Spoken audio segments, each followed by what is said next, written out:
Hello everyone, it's Graham here again with one more quick tip on how to use Spreaker to effectively create podcast projects for Dr. Carter's online classes. So in this video, I just wanted to go over the process that you should go through once you're actually finished with your podcast on Spreaker and you're ready to publish it and share it with Dr. Carter and the graders and the rest of the class. So we'll go over here to Spreaker. And then we're going to go ahead and just record our podcast.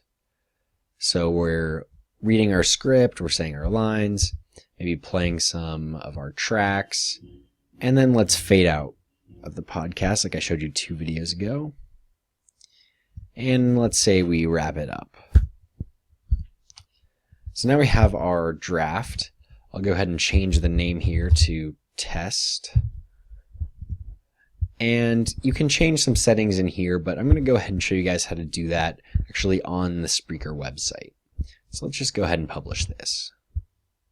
So again, we're going to skip changing this. I'm just going to publish. Wait for it to go. All right, so it says it's uploaded. So now we go over here to my Spreaker account. If I refresh this, Test 1 shows up as my latest track, and I can listen to that podcast and I can edit it here like I mentioned. So I'm going to go ahead and show you how to edit here. I'm going to change the name to podcast test, and you can update the URL. You can upload an image to match the theme of your podcast. I just picked a random image.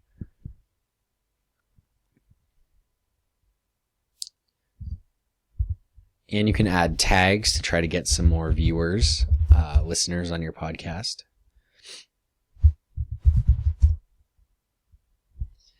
And then you can add a description.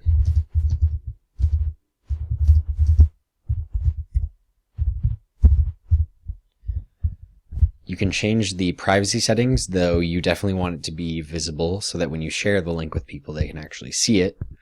And then you can go ahead and save these settings. So with that, our podcast is ready to share.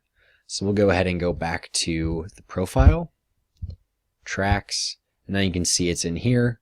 If you click on that, you can go in and you can just copy that, go into Notebowl, and now that we've got the link copied, we're ready to paste that into, a Google Doc or a Notebowl submission, whatever we wanted to share it into so that our classmates and our professor and the graders can all see the podcast that we created. So it's pretty easy to publish a podcast through Spreaker. And once it's up, it's pretty easy to edit the information related to it as well, and even easier to share the link with the people that want to listen to it.